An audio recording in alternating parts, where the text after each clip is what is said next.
It is over.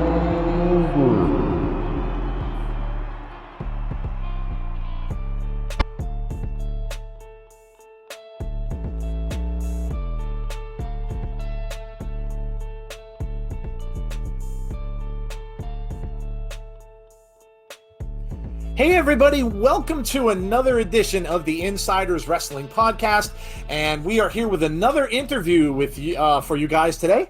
Today we have with us Derek Stark. Derek, man, welcome into the show. We really appreciate you having you on. Thank you. I'm really impressed and really amazed and really happy to be here with you guys too. I heard a lot about you guys from our mutual friend Nails on Twitter, and she was like, Derek, you should be on the show. I'm like, I never been interviewed before. I never really did anything that I think deserved to be interviewed, but here we are. Awesome, man. Well, like I said, we just anytime we could find somebody with radio background and stuff like that, like you've got, and are in that career right now, it always fascinates me. I've got that background that I've had back in my time. So, pleasure to have you on. Love the last name. I'm a big nerd, so obviously having the last name of Stark, that's pretty awesome, man. Yeah, if only I got paid money, to hear people, oh yeah, Stark, like Tony Stark, and yeah, and to be honest, I was never really a comic book person, Marvel, DC, all that kind of thing. I wasn't really a big comic book fan growing up because I always liked professional wrestling, so I didn't really know about Iron Man until my friend Katie took me to see the first Iron Man movie, and she said, Derek, I really think you're gonna like it. It's got some great actors in it. I think you're gonna love it. I said, okay, and all of a sudden, Stark Enterprises, Tony Stark, and I'm like, I looked over there and I'm like, I know why you brought me to this movie. So, oh, she had a hidden agenda.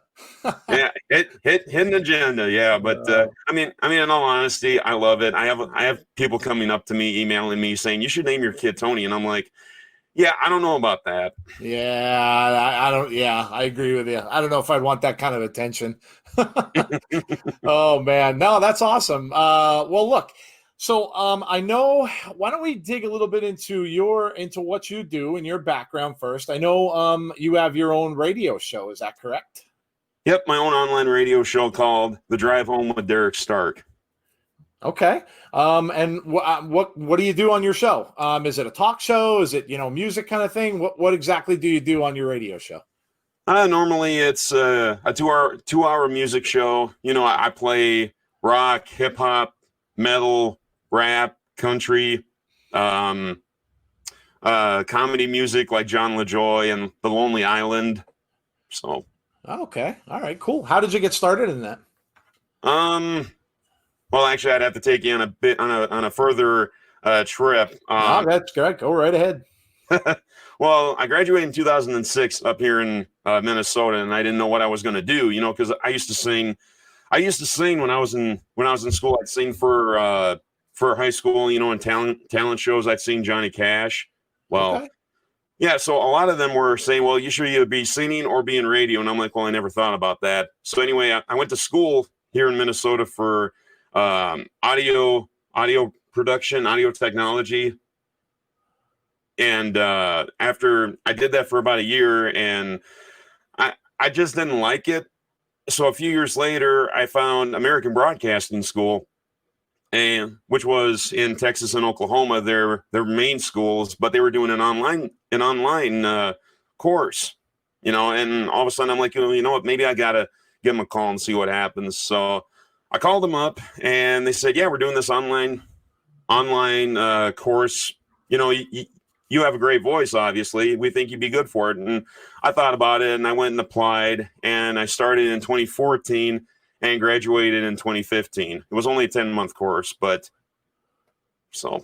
Okay, awesome. So you've got the background there. Yeah, I could definitely tell you have the voice for it. There's no question about that, just hearing you. So what did you, the idea to start, after you graduated from there, did you go right into doing something with it, or did it take you a few years to start up your station? Well, one of the things that we had at school for American Broadcasting School was we had to do our own shows, and they would give us a big paper of like, oh, you gotta talk about talk about this, talk about that, talk about this, talk about that. You know, like springtime, I'd write commercials for lawn care businesses around here, around my area in Minnesota. So I would actually give them the businesses around me free plugs on the air, and I would upload them to Mixcloud and share them on my Facebook after my schooling was done. And a lot of people seen it and heard it, and they were like, "Holy crap, dude, you're doing really awesome." But then another man that I met through school, Chris, he said, "Derek, I want you to come to Rockin' Waves 11294. Bring your show, and you can put it on my station." And I said, "Okay." So after that, I went to Rockin' Waves, and after that was Good and Plenty Radio in Florida, then Lime City Radio Network in Indiana, and Jay Parker Radio in Indiana. So you can hear the drive home on 4 different stations. So. Oh, wow, man. That's awesome. That's awesome, dude. Yep. I always wondered, I've always had questions about that kind of a thing because it fascinates me. Like, so what do you, now, I mean, so you're a part of a bigger station? Am I understanding that right? Pretty much it's my own show. And I am a part of Lime City Radio Network and Rockin' Waves as DJs. I would love to get my own radio station where I can find what shows that I want to put on, like fishing shows, hunting shows, gospel stuff on Sundays, you know, stuff like that. But okay.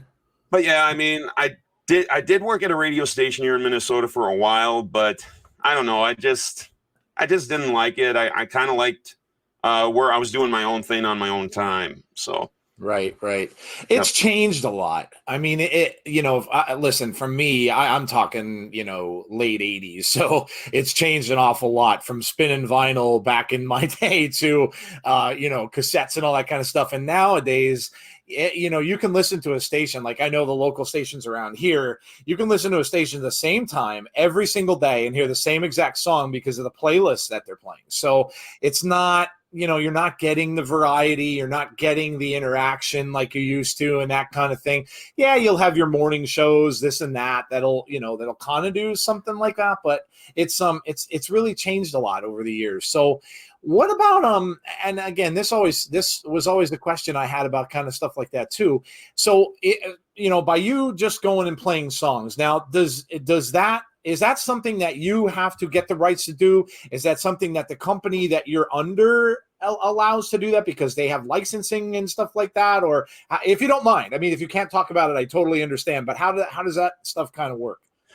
To be honest, I'm not really quite sure when it comes to that stuff. But okay. But I do remember talking to Chris and Mikey, the owner of Lime City Radio Network. I remember talking to them, and I'm like, do you guys mind if I play these artists? Because I mean, I play a lot of the independent music, the unsigned talent. I play a lot of that too, but I do play a lot of the classics like Johnny Cash, Elvis, Frankie Valli and the Four Seasons. Obviously, I played them a few times. And I'm like, do you guys mind if I play these? And they're like, no, go right ahead. You want to mix it up? You want to play Snoop Dogg? And after that, Johnny Cash. And after that, Metallica or Mike LePond, Silent Assassins. Go right ahead and just mix it up. And it's actually proven, that it actually does work because a lot of people email me saying, I never thought I'd hear, Mike LePond, Silent Assassins and Johnny Cash and Van Halen all in the same music set. And I'm like, well, for me, I want to try to get everything together in one spot. Okay. So. Yeah, no, that makes a lot of sense. It's interesting because I mean, I've always had my music background is all over the place too. I grew up as one of my first early jobs, I worked in a record store. So, I mean, obviously, when you're working there, you hear everything. And we had playlists that played everything from jazz to new age to country rock to the heavier rock at the time to, and then when it started rap as well. So yeah, I mean, it's cool to see that because obviously, yeah, it's kind of unique in the fact that, when you tune in again to a station, a lot of it's just the same old thing. And it's, the same songs over and over and over again. So I would imagine it would be refreshing to, hear different stuff. Yeah, I mean, I like playing like Analog Digital Disorder, Two Live Crew. I'm not afraid to get into the like adult language songs, like Lonely Island, and then all of a sudden I'm playing, Analog Digital Disorder over here. I'm playing Elvis over here. I'm playing Jimi Hendrix over here, playing Hulk Hogan's theme song from WCW. You know, I just like being able to spread my wings and be like, give me a format, give me some freedom, let me have some fun with this, and then we'll see what happens. And it's proven to be successful, because a lot of on the 4 radio stations that I'm on that you can hear me, a lot of people are like, hey, you know what? He's pretty damn good at what he does. And you know, that to me, that's a good compliment. So absolutely. Well, that's awesome, man. Congrats on that. So you said how big of a wrestling fan you were. So let's get into that. Obviously, you know, we always talk everybody a little bit of wrestling. So when did you start out being a wrestling fan? How did you kind of get into that? Well, I was born in November of 1987. So obviously, I think it was about, my earliest recollection was, I think I was around I think it was about 2 years old. My great uncle Donnie, my dad's uncle, he used to come over to the house and watch wrestling with us. You know, Sergeant Slaughter, the stuff with AWA and WWF and all that, and WCW. And we'd be sitting there on the couch watching, and Uncle Donnie would look at me. He's like, "Who's going to win?" And then I'd see like Sting come in, and I'd be like, "Him, he's going to win." And and Uncle Donnie would look at me and be like, "No, he's not going to win." I'm like, "Yes, he is." He's like, "How do you know?" "That's Sting." And sure enough, half the time, if not all the time, Sting won. And he would just be like, "How'd you do that?" And I'm like, "I'm just amazing." So it's, you know, I mean, it's so cool, because I turned 3 in November of 1990, and at the 1990 Survivor Series, and obviously, you know, we all know who debuted on that, The Undertaker. And I don't know, you know, it was just kind of, I don't know, I've never been so enthralled in a character like The Undertaker before. And it's, you know, I mean, a lot of people were cheering Hulk Hogan and Randy Savage. I was too, but my all-time favorite, The Undertaker. So. Yeah, man. Well, listen, while we're on the topic, so obviously if you're a big fan of The Undertaker's, we all know that The Last Ride, episode 5 debuted yesterday. I mean, I was right on it as soon as it dropped, 10 o'clock in the morning, and I know a lot of other people were as well. Now I fast forwarded all the way to the end because I can't wait for spoilers and stuff like that. So I went all the way to the end, watched the last 6 minutes first, and then backed up. And so I kind of got the news ahead of time and then went back and watched it. So what have you thought of that series? Being a longtime fan, it must have been cool to see, you know, this all come to the forefront, because he was not the type of guy who did this kind of thing ever. He played that character so well. He was always in kayfabe. What did you think of this whole documentary, seeing this inside look at this character? And then, of course, what did you think of the ending, where it left us? And do you think that he's really finished? All right. Well, the first time that I seen it, the first episode, and they were talking about April or March to April 2017. And I was like, wait a minute. And all of a sudden it brought back to WrestleMania 33. I'm like, oh my God, I was actually there watching that happen. And I had no idea that he was even thinking of retiring. But anyways, we'll get to my WrestleMania story later on in the show. But anyways, watching this with The Undertaker, I mean, you hardly ever heard anything about him, about the man behind the character. You know, I mean, like you said, he kept kayfabe for so many years, but you know, I mean, just seeing this going behind the scenes, the man behind the character, I could see why they kept it, you know, why he never decided to do it for so long. But it's just like, wow, you know what?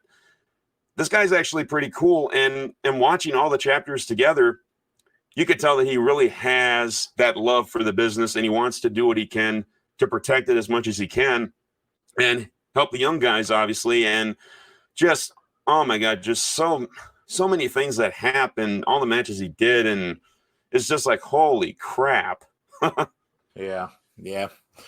Yeah, absolutely. I mean, seeing that show really opened up a lot of things, and you know, hearing the people talk about him as if he's this legend that is, you know, walking amongst them, and all of the, you know, looking up to him, like I think they mentioned yesterday, like he was the godfather of wrestling to all them, and then I think yesterday also in that episode, seeing him in NXT. and sitting in the room with the guys from NXT and talking to them and kind of passing on his knowledge. Look, it's something you may not always see from everybody. I know there's legends in the game that have come and gone, but I think that it just seems like everybody just looks up to him. You don't really hear about too many people not liking Undertaker / Mark Calloway. So it's again, yeah, I mean, it was a really good series, I think, and brought a really good sight into what his life was like. And it also apparently helped him as well, because I guess all through this, he said it kind of helped him come to the realization of what he came to yesterday at the end of the show. So we heard his comments, obviously, at the end, and we heard him say, this is it. I think I can really walk away. Well, first of all, did you see the cinematic match? Did you see the Boneyard match at WrestleMania? Yes, I did. I actually was, when I actually heard that they were still doing WrestleMania 36 from the Performance Center, and it actually got me intrigued. I was just like, there is no way they can actually do that and still keep some sort of like WrestleMania-esque, you know what I mean? Mm-hmm. But they actually proved that they actually could do it. And of course, the cinematic match, obviously the Boneyard match, the main event for the first night. I saw that, and actually, in my opinion, for that, I think that he actually, if the Undertaker wanted to leave doing something that he can actually look at and go, you know what, I'm very proud of that. I don't have to get back in the ring anymore. That match, that Boneyard match with AJ Styles was the match, I think.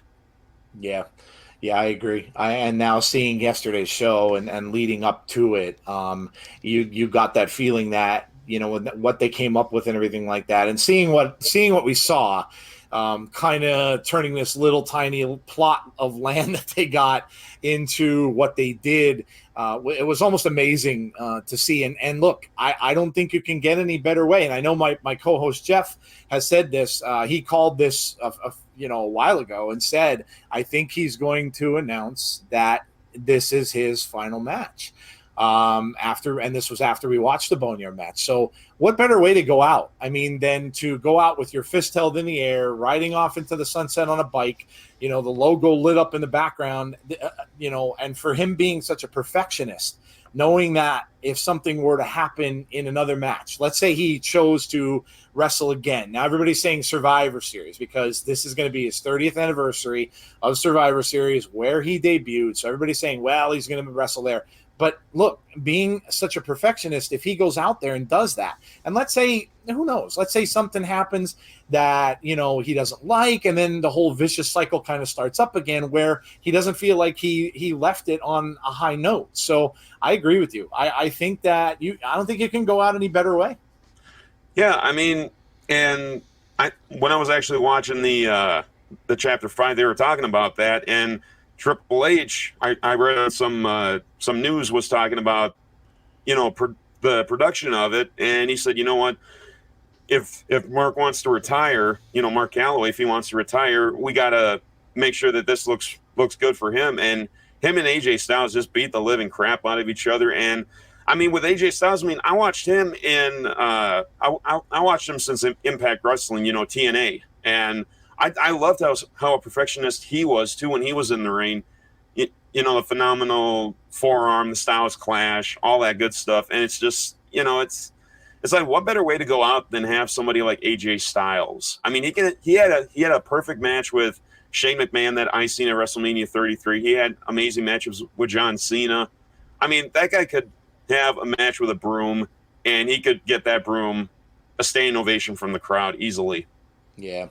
AJ's a true professional in the business, and I could totally see why he wanted AJ to be the guy. I mean, the promo he cut to start the whole feud with Taker, after Taker obviously showed up in Saudi Arabia and beat him there. The promo that he cut that dug so personally into Undertaker's life and called out his wife and all this other stuff, kind of called the Mark, not really the Undertaker, was just amazing. I mean, you saw that his wife was saying that she hated him Mm-hmm. started to hate him after that. And I could see that. And somebody look, you need someone to come and do that. You know, we've had other people on our show saying you need someone to bring you to the dance, someone to dance with.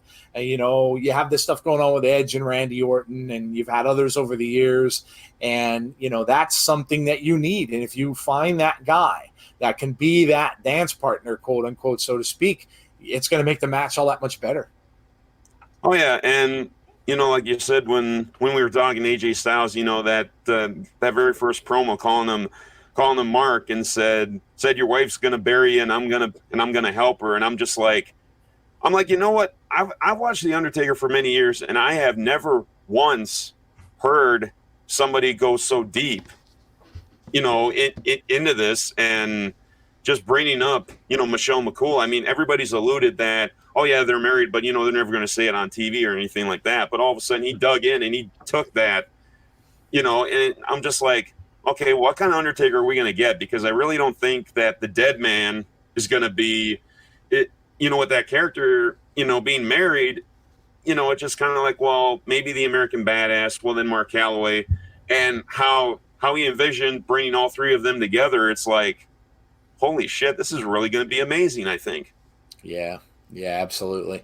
Absolutely. It couldn't have gone any better. And like I said, I really think that I really think so. Do you think now? I mean, we heard this too, and he said at the end. Now, kind of left a little bit of question open because he did say, in case of break glass, and Vince should call me. You know, so there's still that little bit of glimmer of hope. But do you think? I mean, in your opinion, do you think this is it? Do you think we are done seeing the Undertaker in a ring?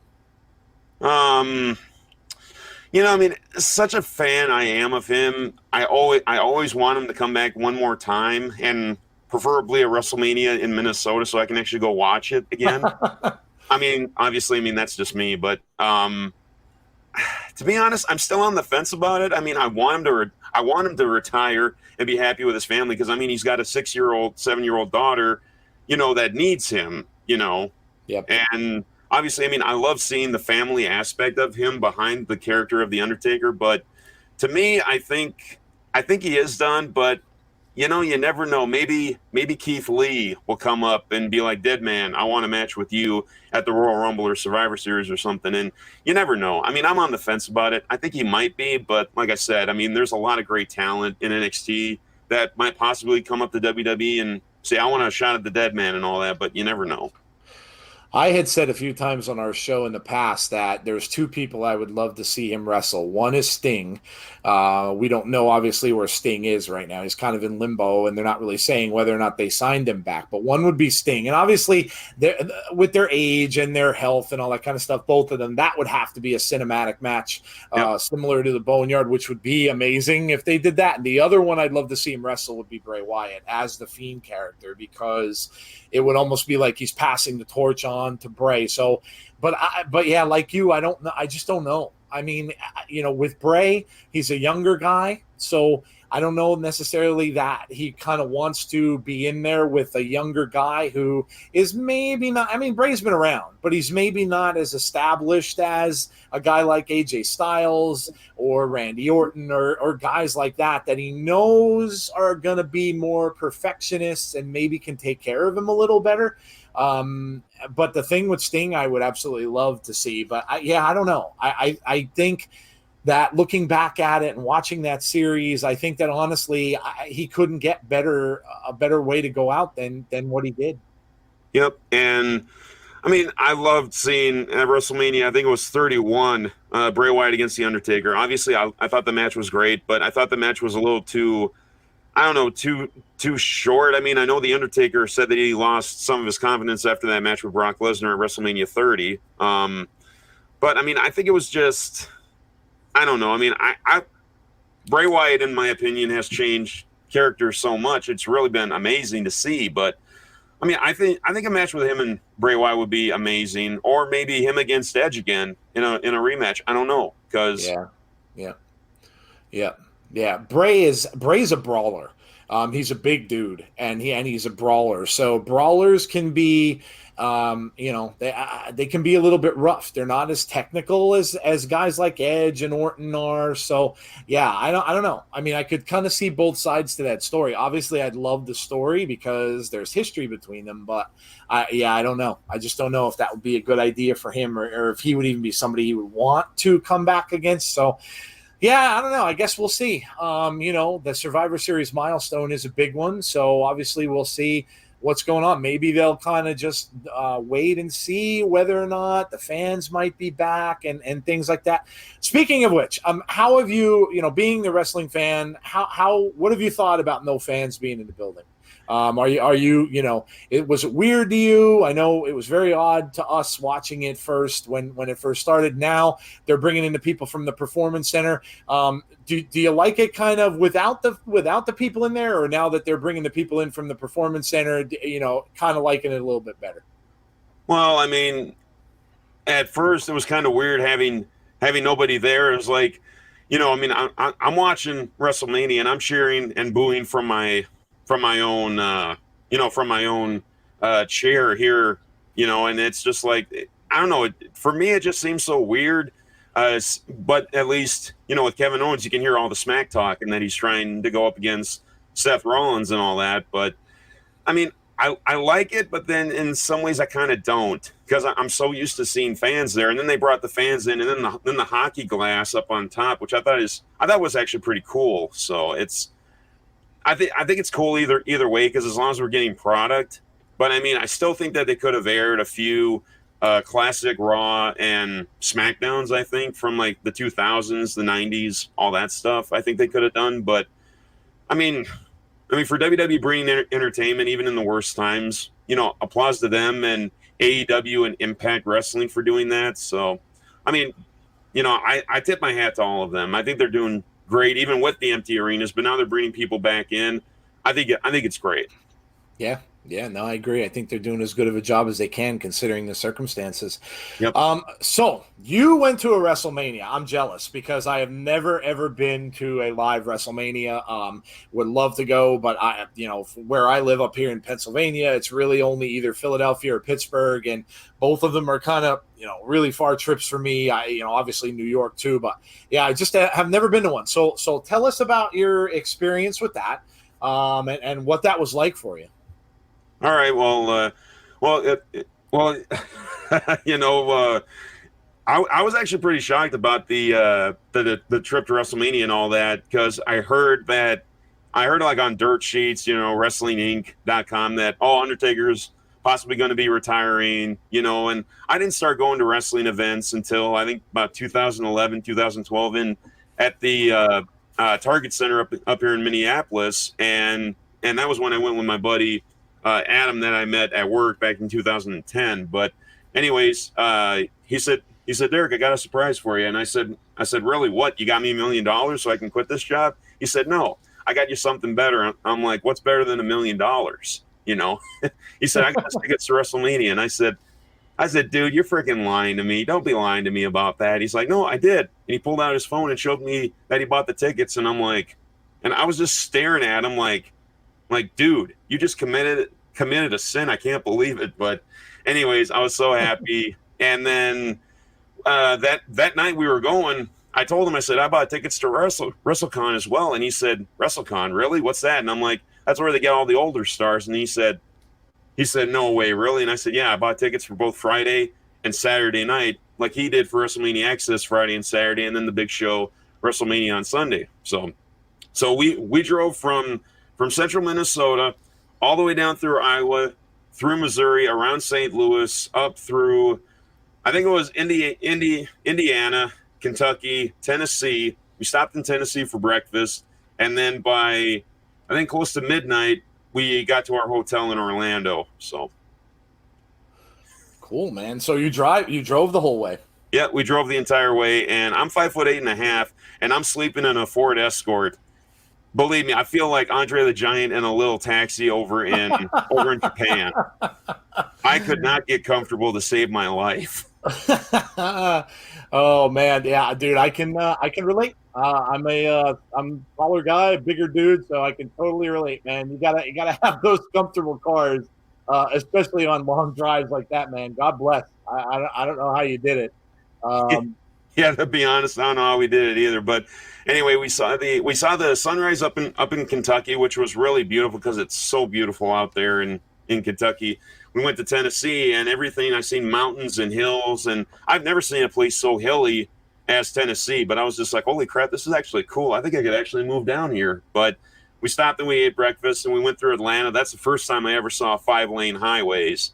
I was like, holy crap, what is this? And then we got to Orlando and I seen all these palm trees going from Atlanta into or going from Georgia into Florida.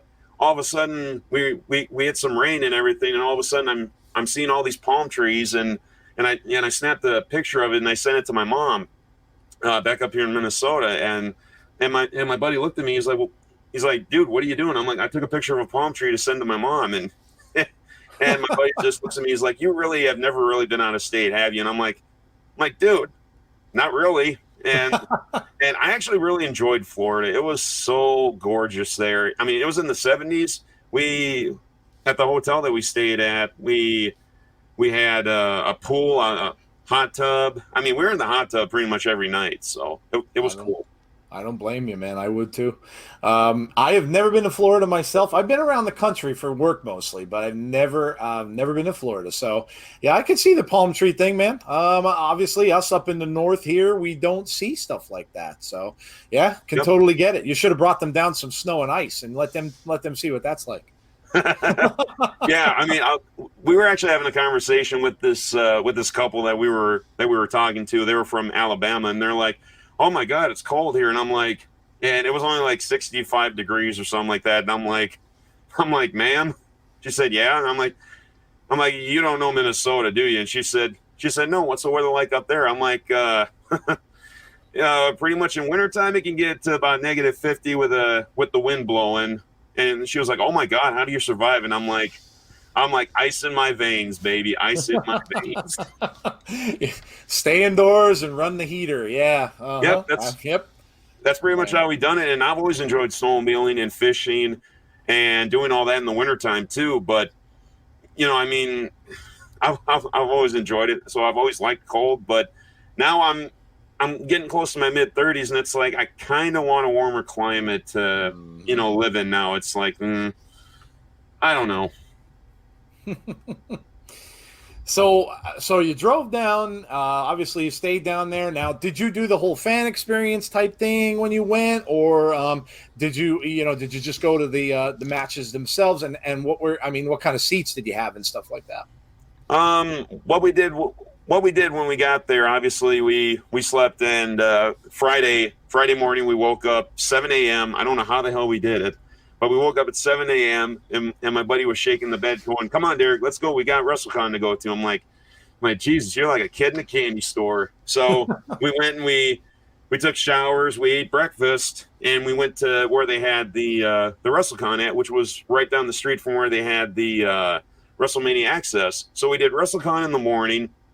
We'd stop and get lunch, and then we'd do WrestleMania Access in the afternoon to evening time. And I got to tell you, WrestleCon was so amazing. I mean, I've seen people that I watched on TV when I was a kid, and it was just like, holy crap, they're actually right there in front of me. I got pictures with, holy cow, Vader, Jeff Jarrett. Let's see here. Molly Holly, she was there. She was really nice too. Jake Roberts.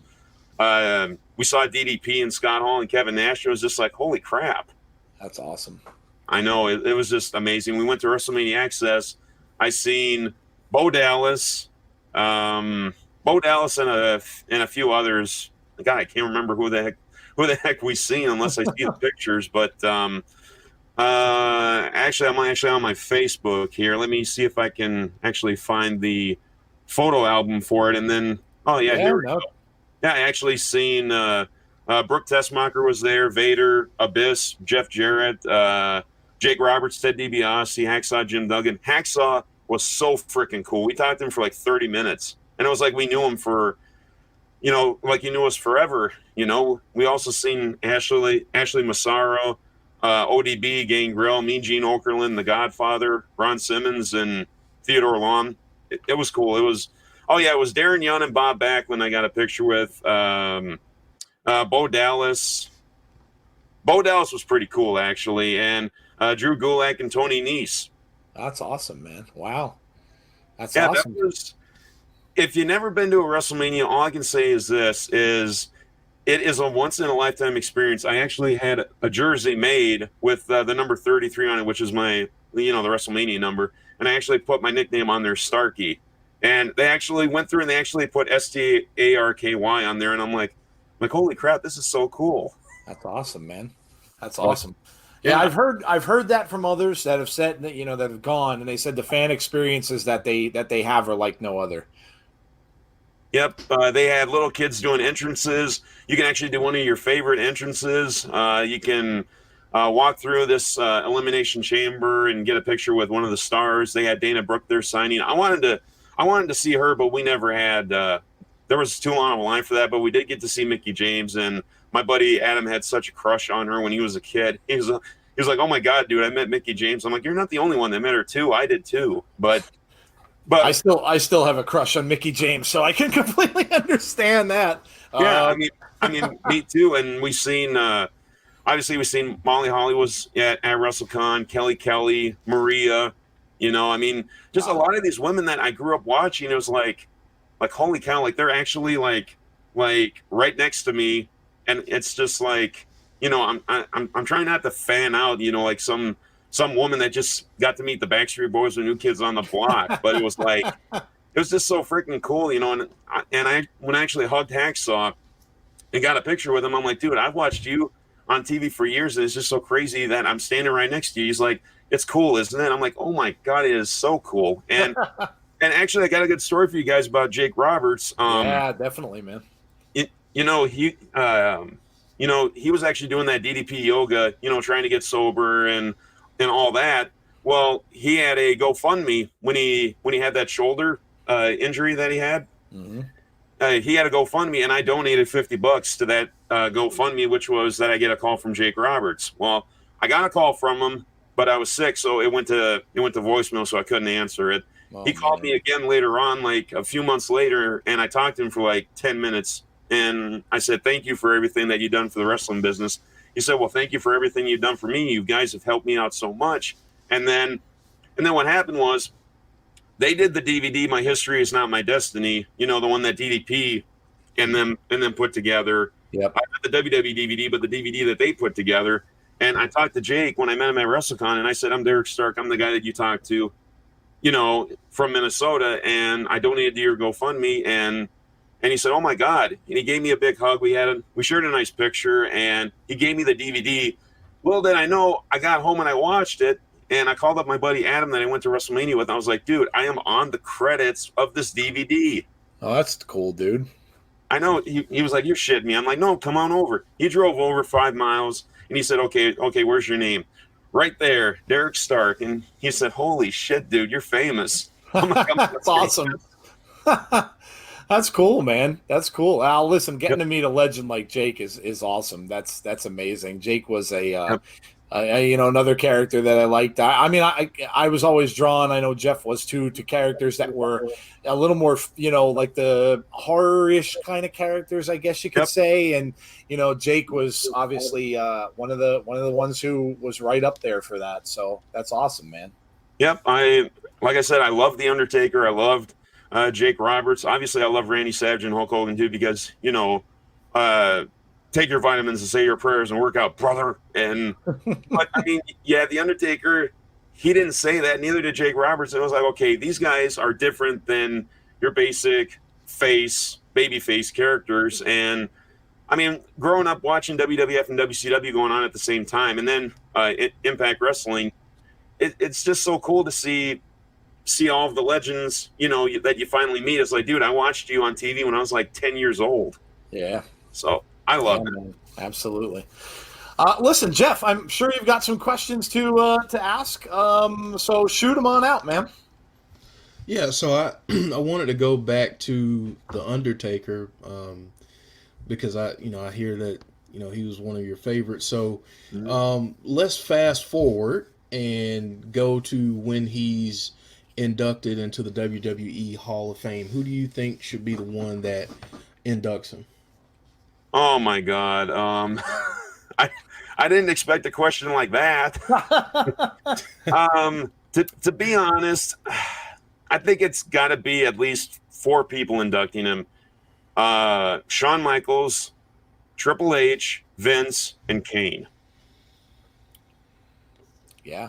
I like that. That's a great lineup, man. Absolutely. And sorry to cut you off, but obviously, I mean, I think the Undertaker's in a class of his own. If he's going to get inducted into the Hall of Fame, it should be just him. The whole show should be about him, I think. I would agree. Do you think that they should just do that at a Survivor Series this year? Actually, that would actually be really cool because with Survivor Series, he debuted in 1990, and now coming up, it's it's like over 30 years that he gave. I'd say induct him at Survivor Series into the WWE Hall of Fame. Let the entire show be about him.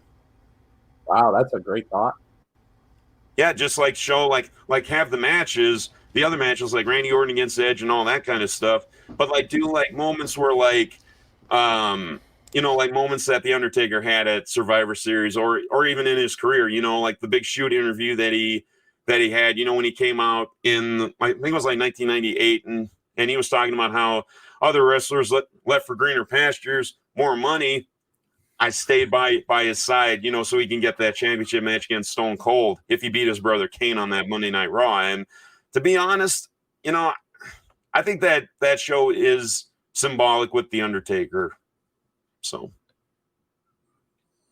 Yeah, awesome, man. That's a great question, man. And yeah, good point, Jeff. I mean, if they're not going to do a match with him, then why not just, I mean, look, he's going to be an instant Hall of Famer.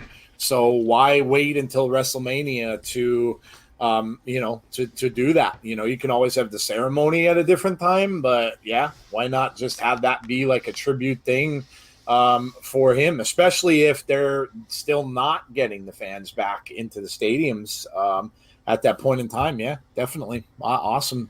Great thought. Yeah, Thank you. I'd love to see him just get his own spotlight, and because I mean he's meant so much to the business and he's done so much for the business that I think that would be a really good way to honor him, like he probably should be. In terms of and this is a loaded question. We always ask these loaded questions when it comes to wrestling and all these things. But give us a couple of your favorite WrestleMania matches. Oh my God! I told you it was loaded. Yeah, you did tell me it was loaded. I will admit you did tell me it was loaded. It kind of reminds me of the stumpers that I would throw out to musicians, like you're going on tour, you're the final act, you have 3 opening slots. Who would you want to go on tour with you and open for you, and why? And a lot of them can't even answer. They're just like, damn, I never heard that one before. but back to your question about my favorite WrestleMania matches. Oh my God. Let's see here. WrestleMania 23, Undertaker against Batista. Obviously, that was one of my favorite matches. Up in the Midwest, obviously Detroit. Undertaker winning the world title, even though that title reign didn't last long. WrestleMania 25 and 26, that Undertaker had against Shawn Michaels. That was another one.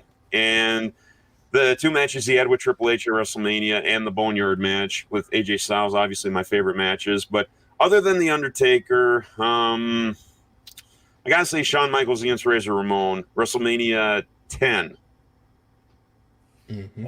Okay, yeah, classic ladder match. Yep. Yeah, that was the TLC matches with Jeff Hardy, with the Hardys and Edge and Christian and the Dudleys. I mean, obviously they're amazing too, but nothing compares to that very first match. It's like, well, it's like, you know, Shawn Michaels against Razor Ramon, the first ladder match. Everybody's like, well, how's this going to go? What are they going to do here? And that match was just so amazing. I couldn't imagine it. It was just amazing. All that and The Rock against Stone Cold, the WrestleMania that they were in Houston. I think that was 17, I believe. Sounds about. I think it was 17 or 18. Yeah. Yeah, it was one of those two, I think. Yeah, I agree.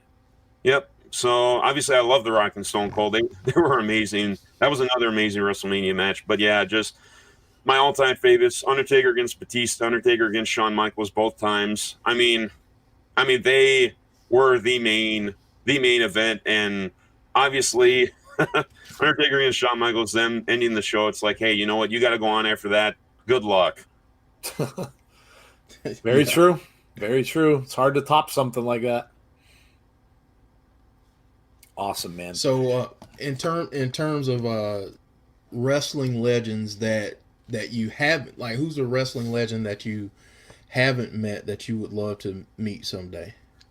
Wrestling legend I haven't met. Hulk Hogan is someone that I would love to meet. Obviously, I grew up watching him too. Hulk Hogan, Randy Savage would have been another good one to meet, but unfortunately, we can't meet him now unless I go to heaven.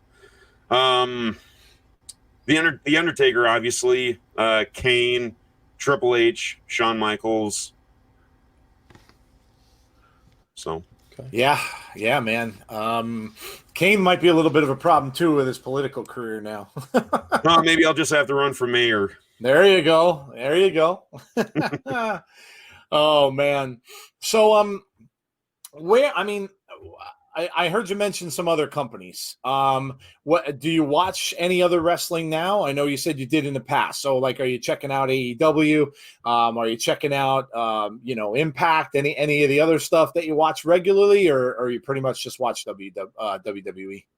Actually, after WrestleMania, I stopped. I stopped watching WWE except on YouTube clips, but thanks to Ethan Page and his Twitch channel, obviously he does gaming and he loves being on Twitch with the fans watching Impact Wrestling. So I watch Impact Wrestling. I have seen AEW few and far between, but I still get the YouTube clips from it and I'm watching it. And I mean, obviously Impact and AEW are doing great. I do get tired sometimes of when people are like, oh, AEW is not WWE. It's like, well, it's not going to be WWE. It's going to be different. And obviously I like stuff that's different. Impact Wrestling, when they had the six-sided ring, obviously I enjoyed that. I enjoyed, Abyss versus Sabu in that barbed wire match. You had AJ Styles, you had Jeff Jarrett there, Mm-hmm. So. Yeah. I mean, look, I think we have a lot of choices, and I go back to that all the time. I think it's good to have choices. When there's only one game in town, you're kind of stuck with that. That you have to watch it whether the content is good or it's not good. Now you've got choices. So I'm not sure if you heard. Obviously with all the stuff going on the last week and all that kind of stuff. I mean, heavy stuff going on with a lot of bad news coming out about certain wrestlers and things like that. It's sad to see all this. It really is. But, a company like Jeff and I talk about NWA quite a bit on YouTube and the things that they've been doing. And, obviously now with all this, it seems like that's going to be kind of indefinitely postponed a little bit. So, what do you think of, giving fans choices, obviously first, like I mentioned before, and then also, the stuff that's going on, all this kind of, business that's going on Twitter and everything like that, maybe, giving it a bad name a little bit, I guess, out there, putting a bad taste in people's mouth. I mean, what do you think of all the stuff that's going on? Well, I do like that there are choices, but one thing I think the wrestling community needs to work on is that, yeah, you may not like WWE, but don't bash it. You may not like AEW, don't bash it. If you don't like it, just say, hey, I've never watched AEW, I don't want to. You watch it, that's perfectly fine. It just seems like everyone bashes each other so much. It's like, oh, these guys watch NXT. They think they're better than these guys over here that watch AEW. And for me growing up, I had WCW, ECW. When I was around a teenager, it was ECW, and then WWF, WWE, obviously. And I used to watch both shows, and I never held one against the other. I mean, Monday Night Wars, I had two TVs next to each other flipped on, one for WCW and one for WWF, so I didn't miss a thing. But yeah, I did the same thing. I just kind of flipped channels all the time. Yeah. Yeah, no, I agree. I think you're right. I totally agree with the fact that, it's one of those things that why can't we just all get along and be wrestling fans? Right. Yeah, I agree. And again, Jeff has said that many times on our show as well about AEW, and, you're constantly, AEW sucks, NXT's better, vice versa, and stuff like that. Look, why can't you all just enjoy what you've got? Right. So yeah, man, I agree. So when do you think that with the COVID stuff happening and everything like that, how do you think wrestling's going to come back? I mean, when eventually fans are let back in the building, whether it's going to be, they're going to have roped off sections, or, certain people can't sit a certain distance apart. I mean, how do you think? I mean, now you mentioned about the plexiglass. Obviously, that's probably going to be something they're going to do going forward, I'd imagine, so that when the wrestlers come down the aisles, they're protected, from the fans that are sitting there. So, used to see interaction a lot with the athletes kind of, high-fiving fans, maybe somebody like Bailey would go over and give the kids stuff like that. Obviously, you're not going to see that anymore. So, with all this that's happened, do you think that, it's going to be just a change thing now, kind of forever maybe? Or is it going to be, obviously we're going to get a vaccine someday, and maybe when the vaccine comes out there, things will kind of go back to semi-normal. But what do you think the landscape of wrestling is going to be when all this finally comes to an end? Well, I'm thinking everyone's going to be sitting like so many feet apart. Like you got like one single row right by the barricade. You go a few rows back, you're going to have that one. I mean, I think it's going to be roped off different sections. Maybe people are going to be more spread out in the in, like, say, the Target Center, have people spread out a little bit more. But I don't know, to be honest. It's kind of a hit and miss. I'm thinking we're going to end up with like wrestling shows like how WWE is doing it and Impact and AEW. I think that's what we're going to end up having for a while. But I think eventually we're going to go back to somewhat normal, especially when there becomes a vaccine. But I think there's going to be like roped off sections, kind of spreading people out and about, so it doesn't look like, like half the arena is sold out and the other half's dead. You know what I mean? Yep. Yep. And I mean, with everything going on Twitter, with all the bad things going on, it upsets me, because it's, you got all these wrestlers that you look up to, and like, oh, this person did this person did that, said that. And it's like, when you're a wrestler, you have social media and all that. But I mean, when you're like interviewing people, or when you're talking to people, you have to really watch what you say, because in a few years, I mean, look what happened to Hulk Hogan. Yeah. And I mean, with everything, I mean, we all got to get along, and it's like, no means no. That's pretty much all I'm going to say about that. Yeah.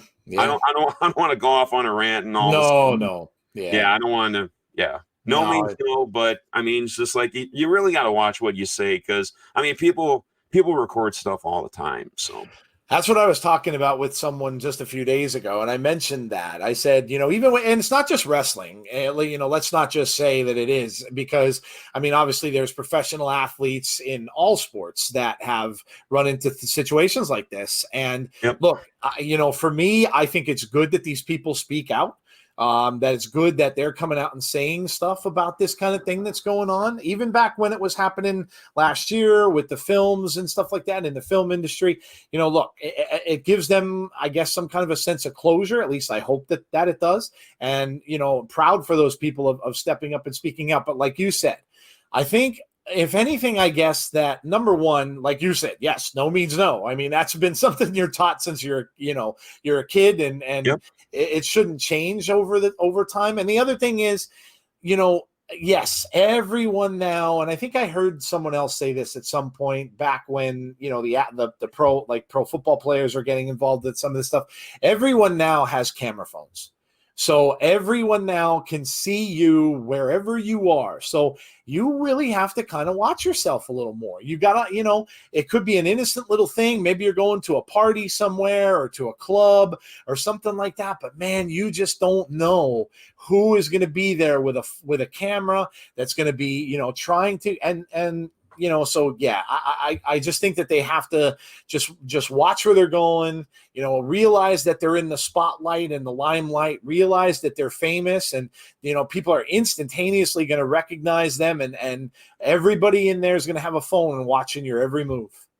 Yep, exactly. And I mean, I'm proud of the people that are coming out and speaking out about all this, because if you don't, the same stuff is just going to keep on happening, in my opinion. But if you speak out about it, maybe somewhere down the line, everybody will be like, hey, you know what? I'm a famous wrestler. You know what? I got family. I can't risk losing that, and maybe some of these older legends, like Hacksaw Jim Duggan, The Undertaker. I mean, maybe they can help out, be like, hey, you know what? You guys are big stars now. Now don't embarrass the company. And just like show them, like, here, you know what, maybe not go to this after party, maybe just go to your hotel and maybe play some video games or something like that, something like what Austin Creed does, with his gaming and all that stuff. Maybe just play video games at the show with some of the wrestlers or something like that, and not go to the after party, and not go to this bar. Because I mean, back then, you had the Road Warriors and Hawk and Animal and all them, and if you've seen Dark Side of the Ring, I mean, they had a lot of fun, but it's like, yeah, nowadays you can't really do stuff like that because everyone's got phones. Yeah. So.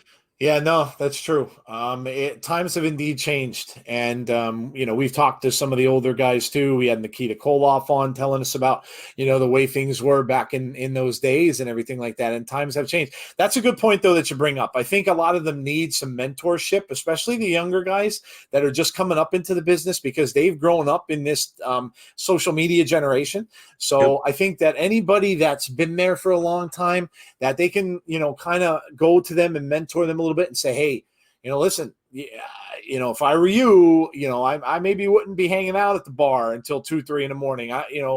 Have a couple drinks and come home, or like you had said, do yep. something different, hang out with the boys and stuff. Listen, wrestling is a tough profession. My co-host can tell anybody that. You're on the road all the time. And again, you see on these shows that wrestlers become your family.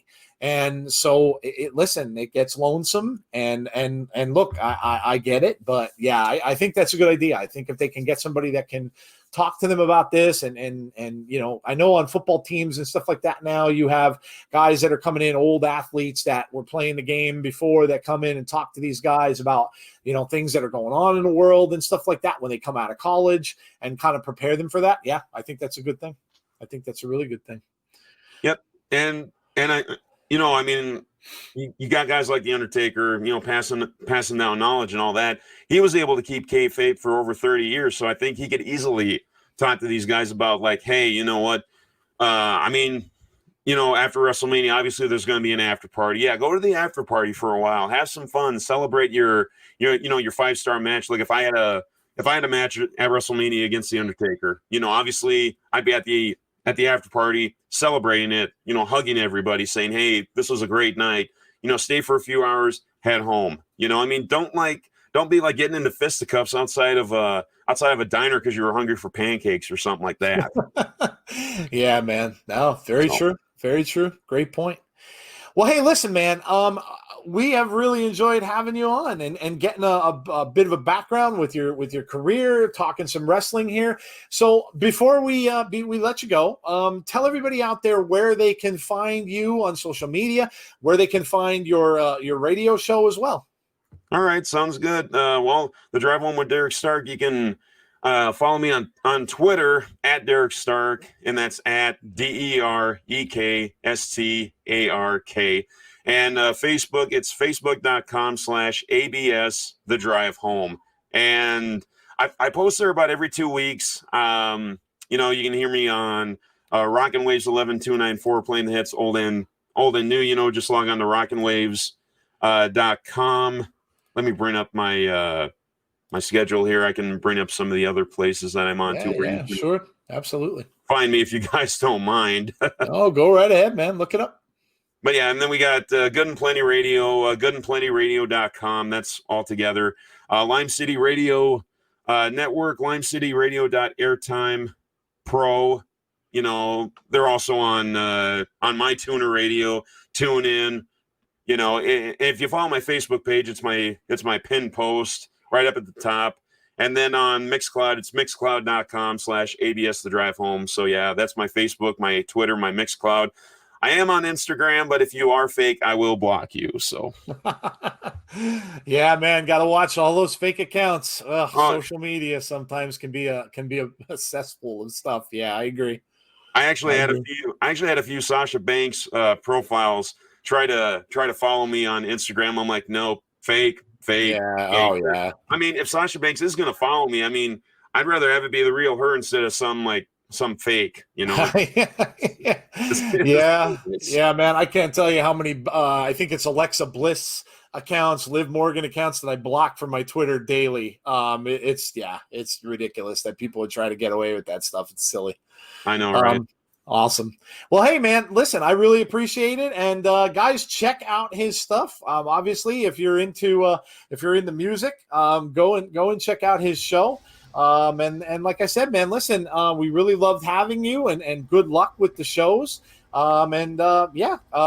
come back anytime, man. It was really a pleasure talking to you about all the wrestling stuff.